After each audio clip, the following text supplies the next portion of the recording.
Universe 7 की हार की बात सुनते ही ड्रैगन बॉल सुपर के एनिमे का पूरा लॉजिक हिल जाता है। ड्रैगन बॉल सुपर का खत्म हुए पूरा 1 साल हो चुका है। ड्रैगन बॉल सुपर का आखिरी एपिसोड मार्च 25, 2018 को आया था, जिसमें आखिरकार यूनिवर्स 7 जीत जाता है और एंड्रॉइड 17 जीतने के बाद सभी के सभी यूनिवर्स को दोबारा रिवाइव करने की विश मांगता है। मेरे हिसाब से ड्रैगन बॉल सुपर का इससे अच्छा एंड हो ही नहीं सकता था। पर वो तभी तक दोस्तों, जब तक मैंने ये वाली मांगा नहीं पढ़ी थी। बोनोबी क्यू एक इंस्टाग्राम का आर्टिस्ट है, जिसने एक स्टोरी बनाई कि अगर यूनिवर्स 7 इरेज हो जाता तो क्या क्या हो सकता था। इसके फर्स्ट 2 पार्ट मैं ऑलरेडी बना चुका हूँ। अगर आप लोगों ने अभी तक वो नहीं देखे हैं तो उसका लिंक आपको डिस्क्रिप्शन में और ऊपर कार्ड्स में मिल जाएगा। आप पहले वो देख लीजिए, वरना आपको ये वीडियो समझ नहीं आएगी। टूर्नामेंट ऑफ पावर गोकू के दिमाग की उपज थी और उसी की वजह से टूर्नामेंट ऑफ पावर हो रहा था।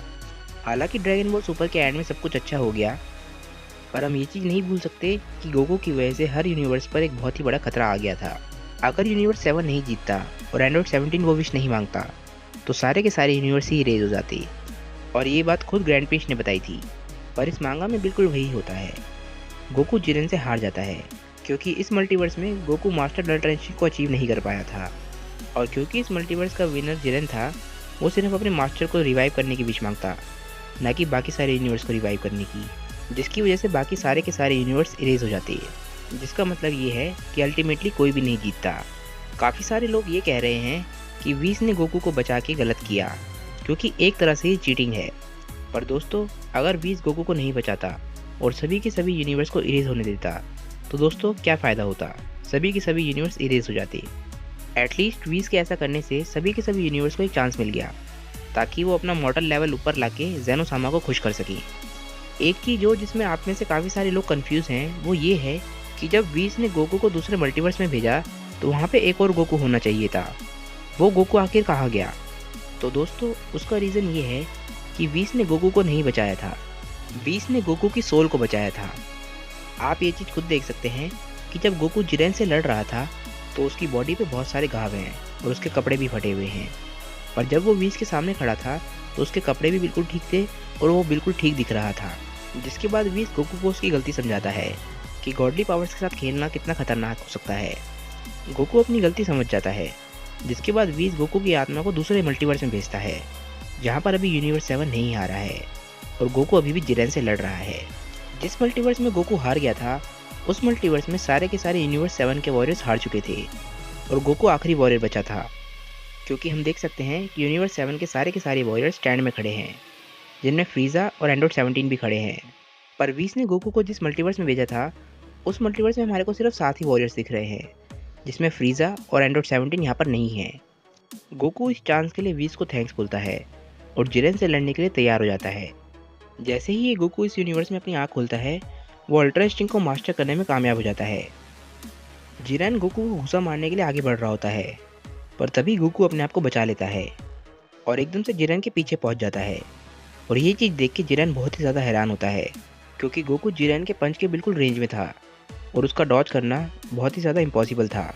गोकू अपने मास्टर अल्ट्रा इंस्टिंक्ट की फॉर्म में आ चुका है और गोकू के हाथ में एक अटैक होता है, जो कि इस यूनिवर्स के गोकू ने ऑलरेडी बनाया था जिरेन पे हमला करने के लिए। अभी किसी को समझ नहीं आ रहा है कि गोकू आखिर कर क्या रहा है, और जिरेन भी यही सोच रहा होता है कि शायद गोकू उस पर अटैक करने वाला है। पर तभी गोकू उस अटैक को ख़त्म कर देता है और जिरेन से लड़ने के लिए अपनी शर्ट फाड़ देता है और लड़ाई के लिए तैयार हो जाता है। इस बारी गोकू बिल्कुल भी हार के बारे में नहीं सोच रहा है, क्योंकि उसके चेहरे से समझ आ रहा है कि वो यहाँ पर सिर्फ जीतने और जीतने आया है।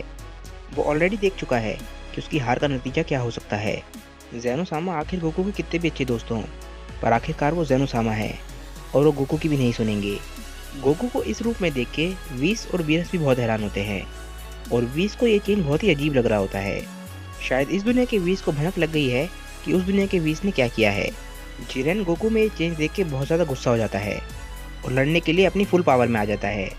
गोकू वर्सेस जिरेन, इन दोनों की फाइनल बैटल आखिरकार शुरू होने वाली है और अब हमारे को आखिरकार देखने को मिलेगा कि इस फाइट में कौन जीतेगा, जिरेन जैसे कि वो पहले जीता था या फिर गोकू जैसा कि ओरिजिनल टाइमलाइन में हुआ था। तो दोस्तों, इस मांगा चैप्टर का ये पार्ट यहीं पे ख़त्म हो जाता है। मुझे आशा है कि इस मांगा स्टोरी को लेके मैंने आप लोगों के कुछ डाउट्स क्लियर कर दिए होंगे। अगर इसके बावजूद भी आप लोगों के कोई डाउट्स हैं तो आप मुझे नीचे कमेंट करके बता सकते हैं।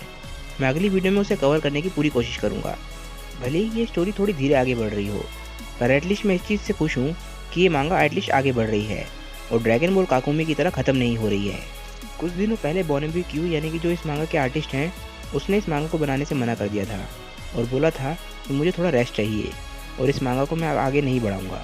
पर काफ़ी सारे लोगों ने मुझसे रिक्वेस्ट करी कि अपनी स्टोरी को आगे बढ़ाओ, आपको जितना समय चाहिए उतना लो पर इस स्टोरी को आगे बढ़ाओ, जिनमें से मैं भी था।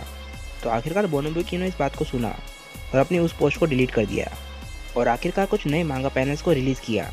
और अपनी इस पोस्ट में भी उन्होंने कहा है कि वो फाइटिंग सीन्स को अवॉइड करेंगे ताकि वो स्टोरी को आगे बढ़ा सके और उनके पास ड्राइंग करने का ज़्यादा समय नहीं है और इसीलिए वो धीरे धीरे ड्राइंग करेंगे। आप लोगों का इस बारे में क्या कहना है? आप मुझे नीचे कमेंट करके या फिर सीधा बोनाबी के पेज पे जाके उन्हें बता सकते हैं।